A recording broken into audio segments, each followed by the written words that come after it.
What happens when the bond you've spent your whole life dreaming of becomes the weapon that destroys you? For Alara Thorne, daughter of the weakest bloodline in the Silvercrest pack, being an Omega meant survival through silence. She'd learned early to keep her head down, to move through the world like a ghost, to make herself small enough that the Alphas might forget she existed at all. For 23 years, she'd endured the sideways glances, the whispered insults, the casual cruelty of a hierarchy that valued power above all else. She cleaned the pack houses, tended the gardens, served at ceremonies, and told herself that someday, somehow, her mate bond would change everything. That the moon goddess wouldn't give her a destined mate, only to leave her in the shadows forever. But when Alpha Thorne Blackwood stood before the entire pack at the Harvest Moon ceremony and spoke the words that would shatter her world, when he looked at her with eyes like winter steel and declared her unworthy, everything changed. And what happens next? No one was prepared for. The harvest moon hung fat and golden over the ceremonial grounds, casting long shadows through the ancient pines that ringed the clearing. Alara stood at the edge of the gathering, as she always did, watching the celebration from the periphery. The scent of roasted meat and honeyed mead filled the air, mingling with the forest's natural perfume of moss and earth. Wolves in human form danced and laughed, their joy infectious, their power palpable. This was the night when newly discovered mate bonds would be announced. When the pack would celebrate the pairings blessed by the moon goddess herself. Ilara's wolf stirred restlessly beneath her skin. For weeks now, she'd felt the pull, that inexplicable magnetism that drew her gaze again and again to the Alpha's son, Thorne Blackwood. Heir to the pack, warrior without equal, with a presence that commanded attention the moment he entered a room. His scent, forest and embers, ozone and steel, called to something deep within her, something that recognized him on a level beyond conscious thought. She'd tried to ignore it, told herself it was impossible. What would the future Alpha want with someone like her? But the bond didn't lie. She could feel it thrumming in her chest, a golden thread connecting her heart to his, growing stronger with each passing day. The goddess has a twisted sense of humor, her mother had muttered when Alara finally confessed what she'd been feeling. Her father had simply looked away, his face gray with something that looked like fear. They hadn't congratulated her, hadn't celebrated. They'd simply told her to prepare herself for the ceremony and said nothing more. Now, as the drums began their primal rhythm and the pack formed a circle around the ceremonial fire, Alara's heart hammered against her ribs. This was it. Tonight, the bonds would be revealed. Tonight, her life would change forever. Pack Alpha Marcus Blackwood stepped into the firelight, his silver-streaked hair catching the flames. "Children of the moon," he began, his voice carrying easily across the gathering. "Tonight, we honor the bonds forged by our goddess. Tonight, we witness destiny made manifest." One by one, mated pairs stepped forward. The crowd cheered as each bond was announced, as mates marked each other with glowing symbols that would proclaim their union to the world. Alara watched, her hands trembling, lavender and morning dew, her own scent, growing stronger with her anxiety. Then Thorne stepped into the circle. The crowd fell silent. Every unmated female in the pack leaned forward, hope and hunger written across their faces. Thorne stood tall and proud in the firelight, his dark hair pulled back from a face carved from granite and shadow. He was beautiful in the way that predators are beautiful, deadly and magnetic and utterly commanding. "My mate bond has revealed itself," he announced, his voice steady and strong. Ilara's wolf surged inside her, desperate to claim what was hers. She took a step forward, her lips parting to respond. And I reject it. Time stopped. The words hung in the air like a death sentence. Confused murmurs rippled through the crowd. Alpha Marcus frowned. What do you mean, son? Thorn's jaw tightened. The bond has formed with... He paused, and for the first time, his eyes found Ilara across the clearing. The disgust in his gaze hit her like a physical blow. With the Omega, Ilara Vale. The pack erupted. Shock, disbelief, and barely concealed mockery washed over her in waves. A female voice called out, Seraphina Ashwood, daughter of the Beta, beautiful and cruel, and everything Ilara was not. An Omega? Mated to our future Alpha? That's impossible. It would appear the moon goddess made an error, Thorn said coldly. His scent had changed. Ozone overpowering everything else. The smell of a storm about to break. I will not bind myself to weakness. I will not saddle this pack with an Omega Luna. Therefore, under pack law and my right as Alpha heir, I formally reject the bond. Thorn, Alpha Marcus started, concern flickering across his features. It's done. Thorn turned his full attention to Ilara, and the weight of his dominance crashed over her like a wave. She dropped to her knees, unable to stand beneath it. Ilara Vale. I, Thorn Blackwood, reject you as my mate. I sever this bond. I cast you out. The bond didn't just break. It exploded.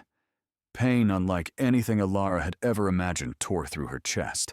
It felt as though someone had reached into her ribcage and ripped out her still beating heart. She screamed, the sound raw and animal. As the golden thread connecting them didn't simply snap, it shredded, each fiber tearing away with agonizing slowness. Her wolf howled inside her, a sound of such profound loss that Ilara thought she might die from it. She collapsed fully, her hands clawing at the earth, unable to breathe past the agony. The scent of her own blood hung in the air. She'd bitten through her lip without realizing it. Around her, the pack watched in silence. No one moved to help her. No one dared. "Remove her," Thorn commanded, turning away as if she were already forgotten. "She is no longer pack." Guards stepped forward, males she'd known her entire life, who now looked at her with empty eyes. They grabbed her arms roughly, hauling her to her feet even as she swayed, consciousness flickering. The pain was still there. A gaping wound in her chest where the bond had been. "Please," she whispered, the word torn from her throat. She looked past the guards to where her parents stood at the edge of the crowd. "Mother. Father. Please." Her mother's face crumpled, but her father gripped her arm and shook his head.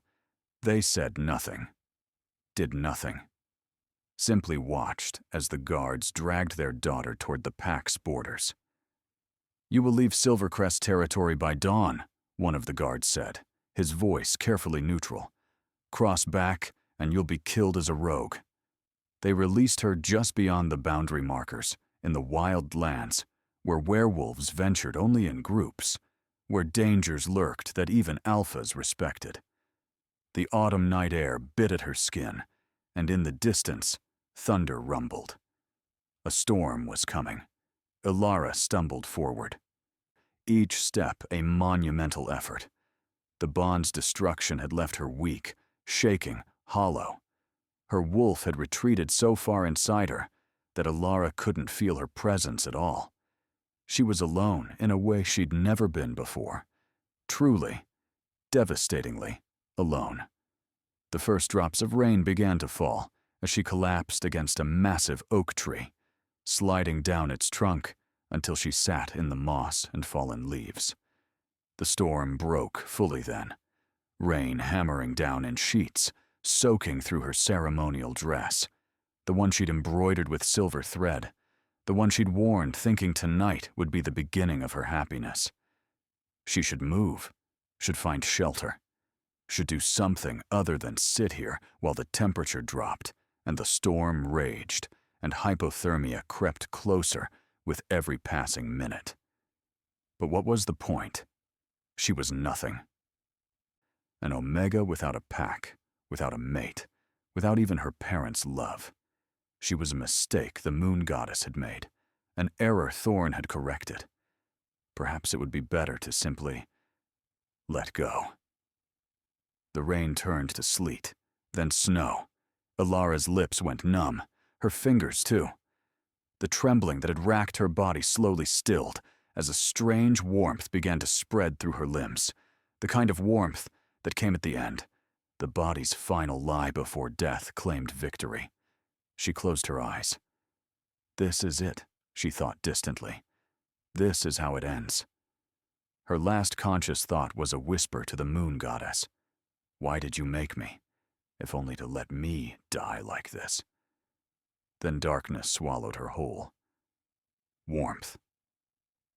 That was the first thing Alara registered, as consciousness crept back in reluctant increments. She was warm. Not the false warmth of hypothermia, but real heat surrounding her, pressing against her from all sides, and breathing. She could hear breathing, feel it, hot against her face and arms and back. Her eyes flew open.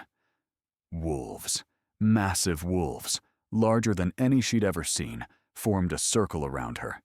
They'd pressed their bodies close, creating a living shelter against the storm that still raged beyond their protective ring. She was in some kind of structure, a ruined barn judging by the half-collapsed roof overhead and the rotting wood beams. 1 wolf, 2, 3. She counted them as her mind struggled to process what she was seeing. 4, 5, 6, 7, 8, 9, 10. 10 enormous wolves, each easily twice the size of a normal alpha, with fur that seemed to shimmer in the dim light. They watched her with eyes that glowed faintly. Gold, silver, amber, green. Intelligent eyes. Ancient eyes. Alara's breath caught. She should run. Should shift and flee. But her wolf was still too deeply buried, still too damaged from the rejection. And even if she could shift, even if she could run, something told her these creatures would catch her before she made it 3 steps. You're awake. The voice came from directly in front of her. The largest wolf, the one whose massive head had been resting near her shoulder, began to shift. Bones flowed and reformed, not with the brutal snap of normal shifting, but with an eerie smoothness that spoke of perfect control. Fur receded into skin. The transformation took mere seconds. A man knelt before her. He was older than Thorn, perhaps in his mid-30s, with dark hair that fell to his shoulders and a face marked by scars that only enhanced his harsh beauty. But it was his eyes that held her captive, silver, like moonlight on water, ancient and knowing. His scent washed over her, aged oak and winter snow, pine, and the clean, sharp smell of an approaching storm. Power radiated from him in waves that made her damaged bond ache in recognition of something greater than she'd ever experienced. "Who are you?" Alara managed, her voice hoarse from screaming and cold. "My name is Kale Shadowborn," he said softly, even as the 9 other wolves remained in their forms, guarding them. "I'm captain of the Shadow Guard, and we've been waiting for you, matriarch." Alara's mind reeled. I'm not. I'm an Omega. Nothing. No one. You have the wrong person. Kyle's expression shifted into something fierce and protective. They lied to you. Your whole life, they lied. You were never meant to be weak. He reached out slowly, giving her time to pull away, and placed his palm flat against her chest, right over the place where the bond had torn. His touch was warm, steadying. Can you feel it? The emptiness where the binding used to be. That's That's where the mate bond was. Where Thorn... No. Kale's voice was gentle but absolute. That pain you're feeling isn't loss. It's freedom. The rejection didn't just break a mate bond. It shattered something far older. Something your parents placed on you when you were too young to remember. One of the other wolves, a sleek gray female, shifted, revealing a woman with sharp features and calculating green eyes. "She doesn't know," the woman said, her voice tinged with both pity and anger. "Of course she doesn't know. They made sure of that." "Know what?" Alara demanded, frustration cutting through her exhaustion. "What are you talking about? Who are you people?" Kyle sat back on his heels, his silver eyes never leaving hers. "The Shadow Guard. We are sworn protectors, bound by prophecy to serve the true matriarch when she rises. We've been searching for 23 years. "There's a prophecy," the gray wolf woman continued. She moved closer, her scent, rain and sage, gentle and soothing. "It's old, ancient. Most packs have forgotten it, or dismissed it as legend. But those of us who remember, who believe, we've been watching, waiting." "Tell her," Kale said quietly. The woman's voice shifted, taking on a cadence that spoke of words passed down through generations. "When the weak rises and the strong falls low, when rejection shatters the binding of old, the matriarch will wake, her power untold. She will be storm and silk, fury and grace, born of humble blood, yet claiming her place. She will come when the packs are fracturing, breaking, when old laws and cruelties need forsaking. And she will lead with mercy and might, making wrong into right, turning the longest night into dawn." Alara's hands trembled. You can't think that's me. I can't even shift properly. I'm the weakest. Because they made you that way." Kyle interrupted, his voice hardening with barely suppressed rage. "Your parents, they bound your power when you were 3 days old. They performed a blood ritual, ancient and dark, that caged your wolf and suppressed your true nature. Why?" The word came out as barely a whisper. "Why would they do that?" "Fear," the gray woman said sadly. "Your power manifested immediately at birth. You were born in wolf form, already the size of an adult. Your aura shook the pack house. The elders were terrified. So your parents made a choice. They bound you, made you weak, hoping that by keeping you small, they could keep you safe. But they didn't tell you," Keitel added. "They let you grow up thinking you were broken. Less than. Unworthy. They stood by and watched you suffer for over 2 decades rather than face what they'd done." The truth hit Alara like a physical blow.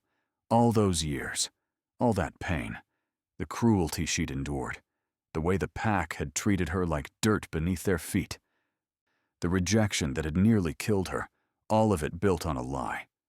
"The binding was supposed to be permanent," the gray woman explained. "Unbreakable. But there was one thing the elders who created it didn't account for." "The mate bond," Alara breathed, understanding flooding through her. Kyle nodded. "A mate bond. When rejected with enough violence, enough dominance, it tears at the soul. It rips through everything, trying to find something to hold on to. When Thorn rejected you with all the power of an alpha heir, the force of it broke through the binding your parents had placed. The spell shattered. And your wolf," the gray woman said, her green eyes glowing slightly, "is finally free." As if in response to her words, Ilara felt something stir in the deepest parts of her consciousness. Not the weak, frightened creature she'd always known as her wolf, but something else. Something vast and powerful and ancient that had been sleeping, waiting, locked away behind walls of blood and magic. "Hello, little one," a voice whispered through her mind, her wolf's voice, but deeper, richer, resonating with power. "I've missed you," Alara gasped, tears streaming down her face. "You're real. You're actually real. I've always been real. They just made sure you couldn't hear me. But now," the wolf's presence expanded, filling spaces inside Alara that she hadn't even known were empty. "Now we are whole. Now we can become what we were always meant to be." "Can you shift?" Kyle asked, watching her with those knowing silver eyes. "Can you feel her enough to shift?" Alara closed her eyes, reaching for the connection to her wolf that she'd always struggled to find. Instead of the usual fragile thread, she found a flood. Power and presence and perfect unity surging up to meet her. "Yes," she whispered. "Yes, I think I can." "Then show us," Kyle said, rising to his feet and stepping back to give her room. The other wolves, guards, backed away as well, forming a wider circle, their eyes bright with anticipation. "Show us who you really are." Alara stood on shaking legs. She'd shifted before, of course, but it had always been painful, difficult, leaving her with a form that was small and weak, barely larger than a human-shaped teenager, with fur that was patchy and dull. This was different. This was coming home. She reached for her wolf, and her wolf reached back with a joy that brought fresh tears to Alara's eyes. Together, they began the change. It didn't hurt. For the first time in her life, shifting didn't hurt. Instead, warmth flooded through her body, starting at her core and spreading outward in waves of tingling energy. She felt her bones begin to shift, not snapping or breaking, but flowing, reshaping themselves with liquid grace. Her spine lengthened and curved, her limbs reformed, powerful muscles building upon a frame that was growing, expanding, becoming something magnificent. Fur erupted along her skin, not the thin, patchy coat she was used to, but thick, luxurious fur that shimmered in the low light. White as fresh snow with veins of silver that seemed to glow from within, as if moonlight had been woven directly into each strand. Her senses exploded outward. She could hear the heartbeat of every guard, smell the individual scents of stone and wood and earth, feel the air currents moving through the barn. Power crackled along her skin, making the fur stand on end, tiny sparks of white-blue energy dancing between the strands. She grew and grew and grew. When the transformation completed, Alara stood on 4 massive paws, her head level with the guards even in their wolf forms. She was easily 3 times the size of the largest alpha she'd ever seen. Her wolf form was sleek and powerful, built for both speed and strength, with a presence that filled the entire space. She looked down at her paws, each the size of a dinner plate, and couldn't quite process what she was seeing. This was her. This magnificent creature, radiating power and grace, was actually her. "Look at your eyes," Kale said softly. He'd shifted back into his human form to speak to her. "Look." There was a puddle of melted snow near the barn's entrance. Alara padded toward it on silent feet, moving with an instinctive grace she'd never possessed before. She looked down at her reflection and nearly stumbled. Her eyes glowed. Not the dull hazel they'd been in human form, but brilliant violet, like amethyst, shot through with lightning, luminous and otherworldly. The mark of ancient power. The mark of the matriarch. She threw her head back and howled. The sound that ripped from her throat was nothing like the weak, pitiful cries she'd managed before. This was thunder and symphony, grief and triumph. A song that spoke of pain overcome and power reclaimed. It shook the barn's remaining beams, sent snow cascading from the roof, echoed through the mountains like a declaration of war. The Shadow Guard responded, their voices joining hers in a chorus that made the very earth tremble. When the howl finally faded, Ilara shifted back to human form. And this transformation was just as easy, just as natural.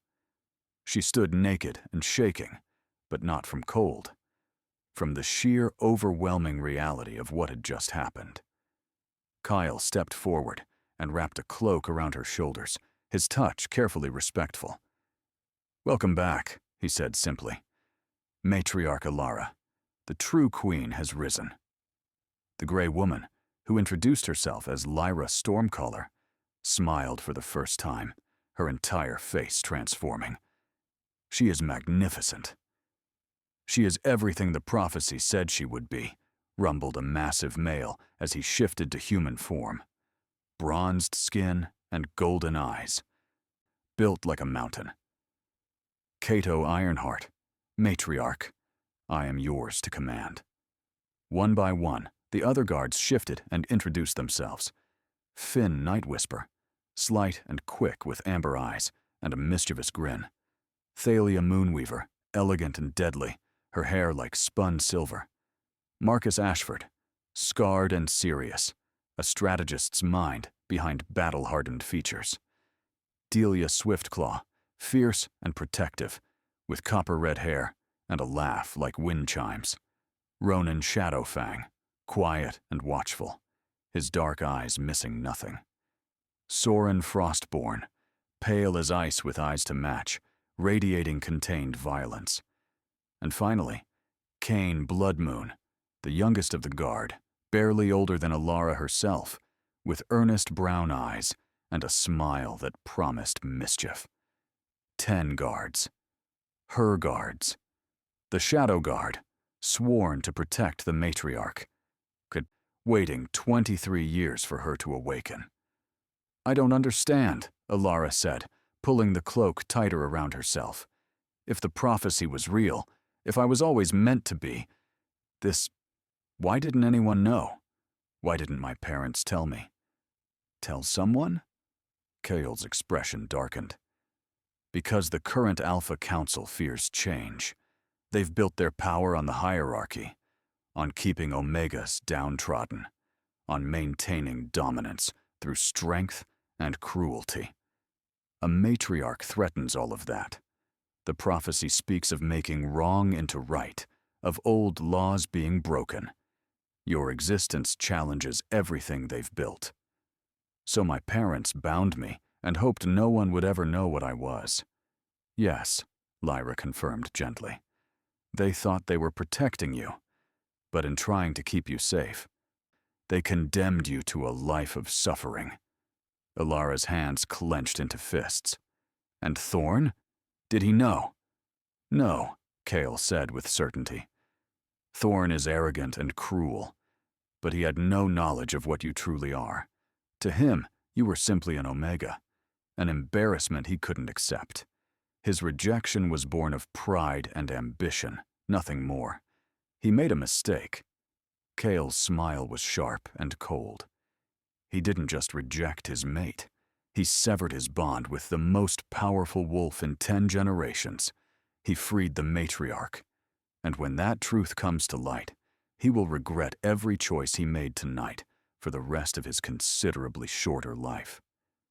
The promise of retribution in Kyle's voice sent a shiver down Ilara's spine, but not of fear, of anticipation, of the first stirrings of something that felt dangerously like hope. "What happens now?" she asked. Kyle's silver eyes gleamed. "Now? Now we train you. We teach you to control your power, to wield it with precision and purpose. We show you what it means to be matriarch, not just in strength, but in wisdom, in strategy, in leadership." He knelt before her, and one by one, the other guards followed suit. "We give you a choice your parents never did.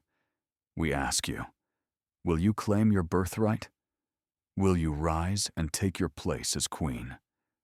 Ilara looked at each of them, these powerful, ancient warriors who had waited decades for her awakening. They knelt before her with absolute conviction, offering their loyalty without hesitation or doubt.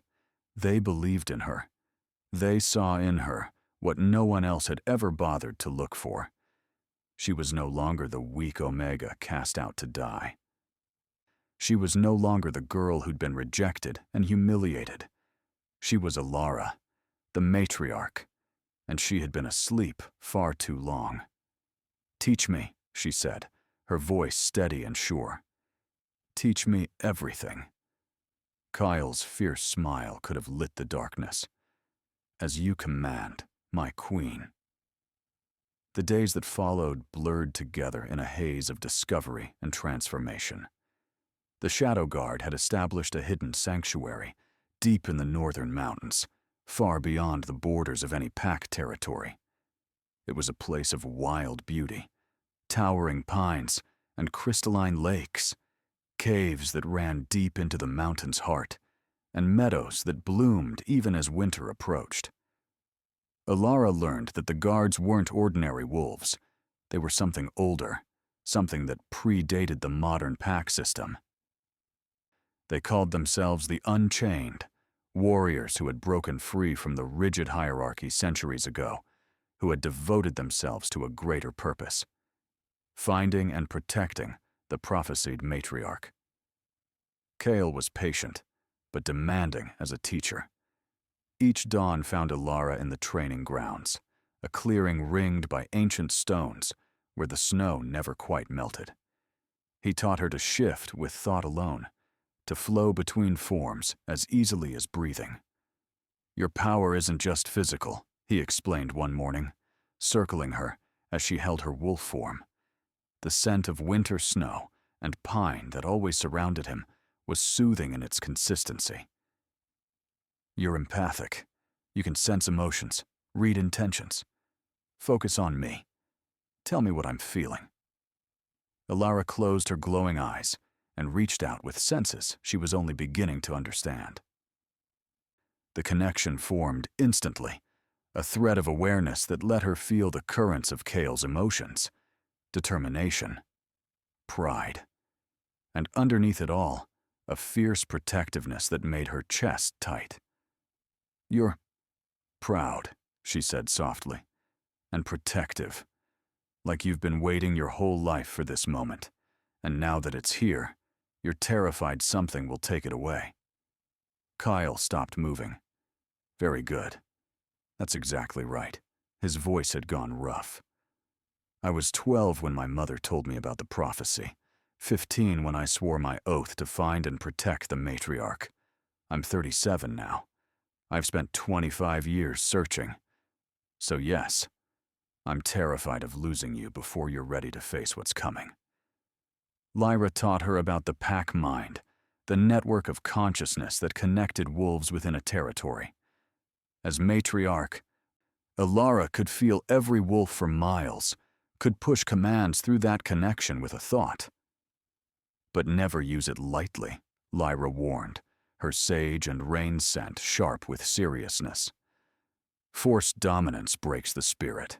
A true queen commands through respect and loyalty, not fear." Cato focused on combat, teaching her to use her size and strength strategically, to fight with both grace and brutality.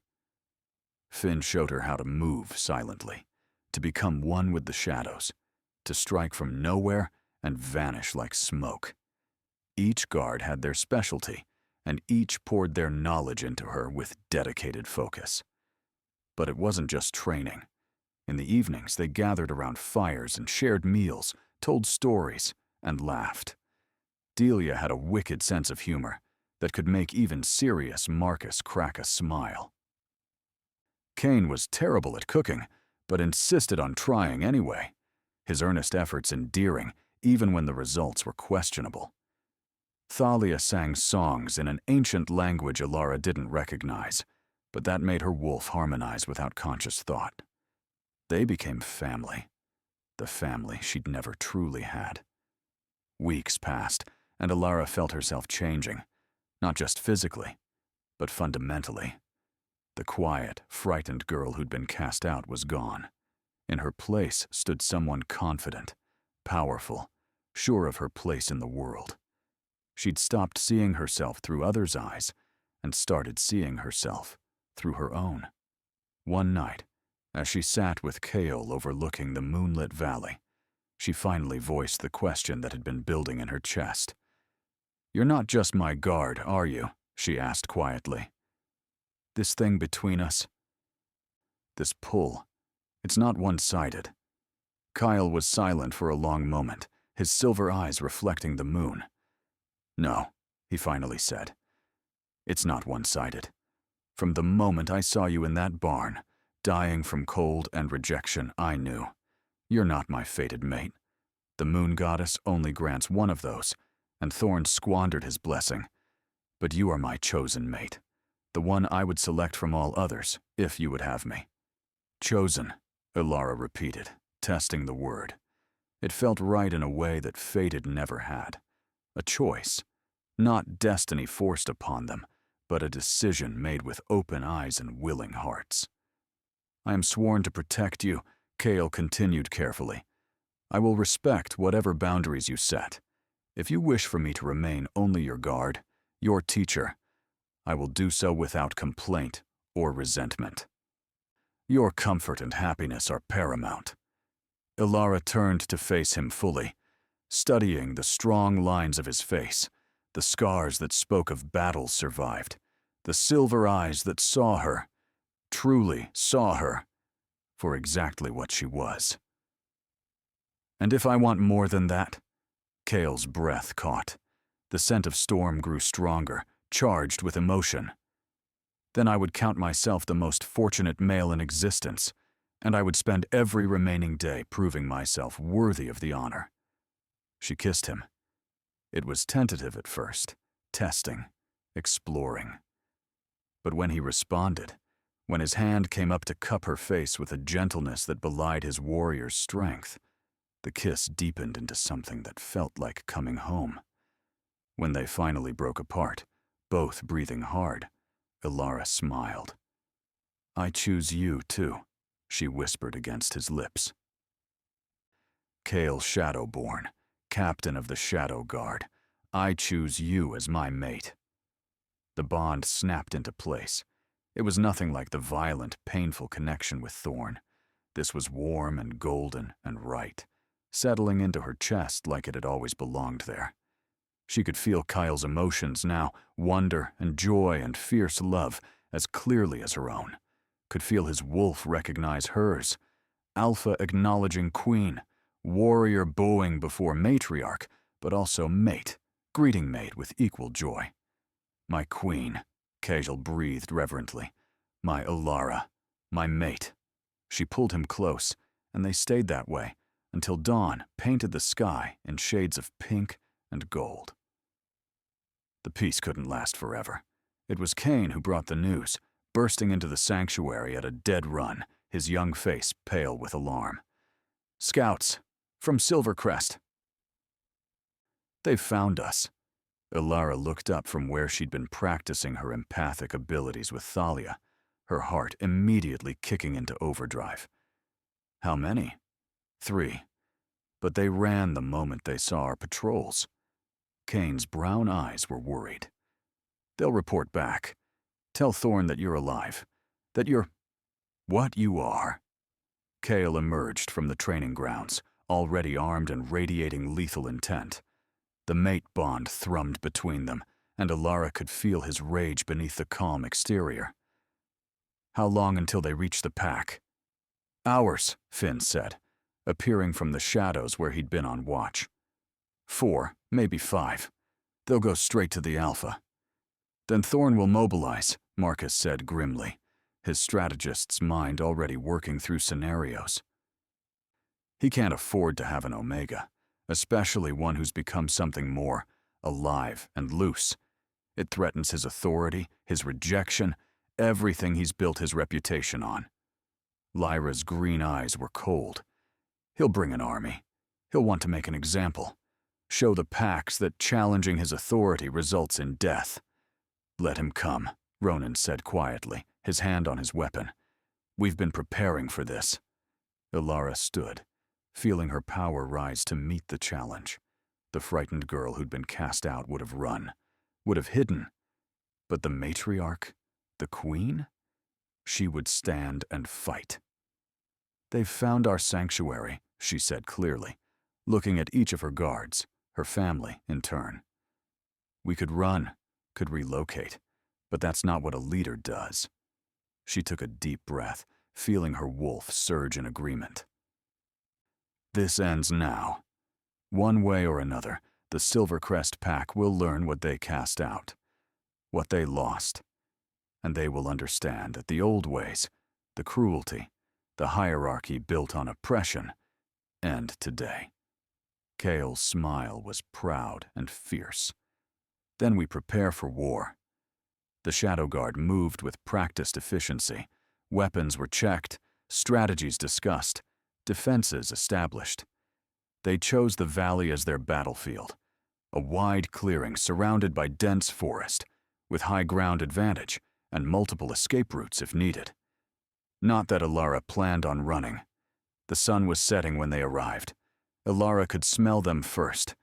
The fear and aggression carried on the wind. Then she heard them. The thunder of paws, the low growls, the rustle of movement through the underbrush. 23 wolves emerged from the tree line. Thorn led them, magnificent in his black wolf form, his scent of forest and ozone and steel cutting through the evening air. Behind him came the pack's elite warriors, betas and gammas, each powerful in their own right. And there, her distinctive cinnamon and iron scent unmistakable, was Seraphina Ashwood. The beta's daughter had clearly convinced Thorn to bring her along, no doubt hoping to cement her position at his side by destroying his rejected mate. They stopped at the edge of the clearing, their formation disciplined and threatening. As one, they shifted to human form. Thorn stood at the center, tall and commanding, his expression one of cold fury. "Omega!" he called across the distance, his voice carrying easily. "You dare shelter here? You dare defy pack law and your alpha's command?" Ilara stepped forward from where she'd been standing with the Shadow Guard. She'd chosen to appear in her human form first, wearing simple leather and fur that marked her as a warrior, her white hair loose and glowing in the fading light. "I am not your Omega," she said clearly. "You rejected me, cast me out. Under pack law, I have no obligation to you or your commands." Seraphina laughed, the sound cruel and cutting. "Look at her. She thinks because she's found some rogues to hide behind, she's become strong. You should have died in the snow, Omega. That was mercy. This," she gestured to the assembled warriors, "this will not be." "Surrender," Thorn commanded. "Come back to the pack. Face judgment for your defiance. If you submit, if you acknowledge your place, I may yet show mercy." Mercy. The word came out cold. You don't know the meaning of the word, but you will. Ilara closed her eyes, reaching for the power that now sang through her veins. You wanted to know what happens when you reject a mate bond forged by the moon goddess herself, when you cast out someone who was never meant to be cast out? Let me show you. She shifted. The transformation was instant and glorious. One moment she stood in human form.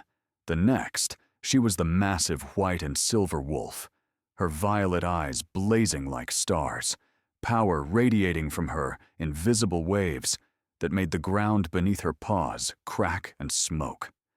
The Silvercrest wolves recoiled, fear washing over them in a wave so strong Ilara could taste it on her tongue. Seraphina's cinnamon and iron scent turned sour with terror.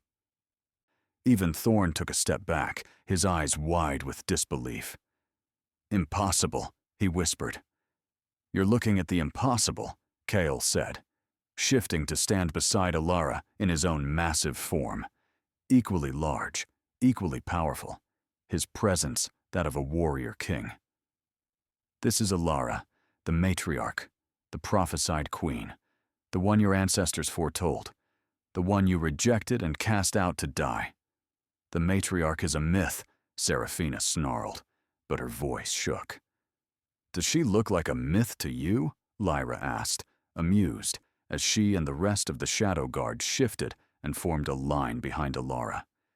10 massive wolves, each dwarfing the largest of the Silvercrest warriors, each radiating ancient power. Thorn's face had gone gray. This can't be real. You were an Omega. You were weak. I was what you needed me to be so you could feel powerful, Alara said, and her voice in wolf form was deeper, resonant, carrying effortlessly across the clearing. But I was never weak. I was bound, suppressed, caged by my own parents' fear. Your rejection broke those chains. So if you want someone to blame for my awakening, look in a mirror, Alpha Thorn Blackwood. You did this.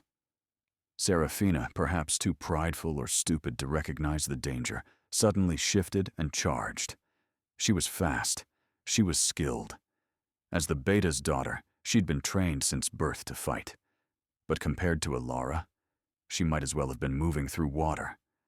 Alara moved with inhuman speed, intercepting Seraphina mid-leap.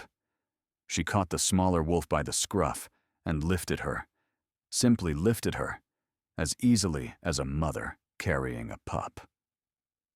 Seraphina yelped, her paws scrambling uselessly in the air. Is this what you wanted?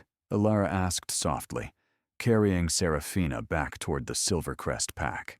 None of them moved to help her. To prove yourself stronger than an Omega, to show your superiority. She dropped Seraphina at Thorn's feet. The female wolf whimpered and retreated, her tail between her legs. You are a child playing at war. Be grateful I am feeling merciful tonight. Thorn stared at Alara, and she could see the moment realization truly struck him. The moment he understood not just that she was powerful, but what that power meant. He hadn't just rejected a mate, he'd rejected a queen. Alara, he said, and his voice had lost all its arrogance. I didn't know. If I had known, you would have done the same thing, Alara interrupted coldly. Because knowing or not knowing doesn't change who you are. You are cruel. You are prideful. You value power over compassion, dominance over justice. That is why you rejected me. Not because I was weak, but because in your estimation, I didn't enhance your position. Behind Thorn, the Silvercrest wolves were beginning to shift nervously, their formation breaking as they looked at the Shadow Guard with growing fear. We can't fight them, someone whispered. They'll slaughter us. This doesn't have to end in bloodshed, Alara said, raising her voice so all could hear. I am not interested in revenge. I am not interested in violence. But I am interested in justice, and I am interested in change. What do you want? Thorn asked roughly. I want pack law reformed, Alara declared. No more hierarchy built on oppression. No more Omegas treated as lesser. Strength is respected, yes, but so is compassion, intelligence, loyalty. Every wolf, regardless of their birth rank, will be given opportunity to rise based on merit, not blood. She took a step forward, her violet eyes locked on Thorn. And I want you to kneel, to acknowledge what you did, to show every wolf here that even an alpha can be held accountable. The silence that followed was absolute. Thorn stood frozen, pride and fear warring visibly across his face. Behind him, his warriors watched with bated breath. The shame of kneeling to a rejected mate, to an Omega, would destroy his reputation forever. But the alternative was death, and they all knew it. Slowly, visibly trembling, Thorn dropped to his knees, his head bowed. Forgive me, he whispered. Matriarch. Forgive me. Alara looked down at him and felt nothing. No satisfaction. No vindication. Just a bone-deep certainty that this moment marked the end of one era and the beginning of another. I don't forgive you, she said simply. but I will give you a chance to atone. Go back to your pack. Tell them what you saw here tonight. Tell them the matriarch has risen. Tell them the old ways are ending. And then work to become the leader your pack deserves, not the tyrant you've been content to be. She turned her attention to the rest of the Silvercrest wolves. This territory, from the northern mountains to the Valley of Stones, is now under my protection. Any wolf who wishes to join us, to be part of building something new, is welcome. Any wolf who prefers the old hierarchy may stay with Silvercrest. But know this: cruelty will no longer be tolerated. Oppression will no longer be accepted. The matriarch is awake, and I am watching. One by one, the Silvercrest wolves knelt. Some out of fear, yes, but others, Alara could feel it through her empathic abilities, out of genuine hope, out of relief that someone with power was finally demanding change. "Go," Alara commanded. They went. Thorn was the last to leave, his eyes haunted as he shifted and disappeared into the forest with his warriors. Only Seraphina remained, collapsed in the snow, clearly too shocked and terrified to move. "She stays," Alara said to the Shadow Guard. "She attacked first. She faces judgment here." Delia and Cain moved forward, flanking Seraphina without touching her.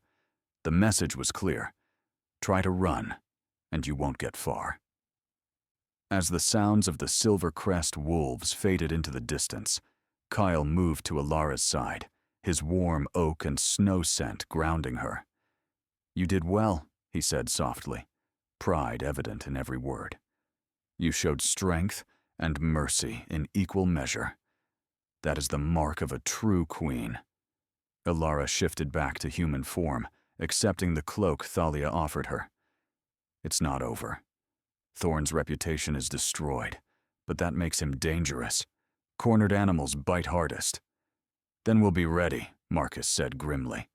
"But tonight, we won. The world knows the matriarch lives. That's enough." Alara looked at Seraphina, still huddled on the ground, her scent acrid with fear. "Take her to the cells. We'll decide her punishment tomorrow. Tonight!" She looked up at the full moon hanging heavy and silver in the night sky. "Tonight, we celebrate. The matriarch is risen. The Unchained have found their queen, and the packs will never be the same." The Shadow Guard howled in unison, their voices carrying across the mountains, declaring to all who would listen: the old order was ending. A new dawn was breaking, and Alara Matriarch, once cast out as weak, now risen as the most powerful wolf in generations, would lead them into it. And so Alara's journey from Omega to Matriarch came full circle, not in the way she'd imagined when she first felt the pull of a mate bond, but in a way that was truer and stronger for the trials she'd endured. She'd learned that true strength isn't about dominance or cruelty, but about rising from the ashes of rejection with grace and power combined. She'd learned that family isn't just blood, but the bonds we choose to forge. And she'd learned that sometimes the moon goddess's greatest gifts come wrapped in what feels like curses, that rejection can be freedom, and that death can give birth to something far greater. What happens when you're cast out by the one who should have cherished you? When you're left to die in the cold and dark? Perhaps you discover that you were never meant to be saved by anyone else. Perhaps you discover you were always meant to save yourself. The packs of the North would spend years adapting to the changes Alara mandated, learning to build a society based on merit and compassion rather than birth and brutality. Some would resist, some would challenge her, but none would forget the night the white wolf with violet eyes stood before an army and demanded justice. And in the mountains, surrounded by her Shadow Guard, her chosen mate at her side, Alara built something new. Not a pack, but a haven. A place where the lost could find family, where the weak could discover they'd been strong all along, where old wounds could heal and new futures could be forged. But darkness still lurks at the edges of even the brightest light.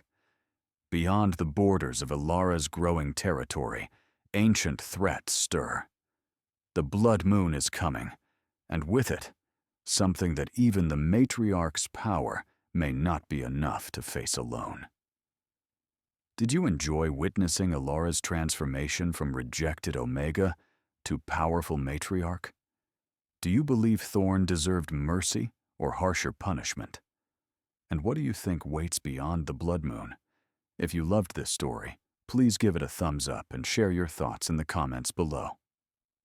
Subscribe and hit the notification bell so you never miss the next chapter of Ilara's journey. The matriarch's story is just beginning, and trust me, what comes next will leave you breathless. Thank you for listening. We'll see you in the next chapter, where the blood moon rises and secrets older than the packs themselves come to light. Until then, may your bonds be true and your path be clear.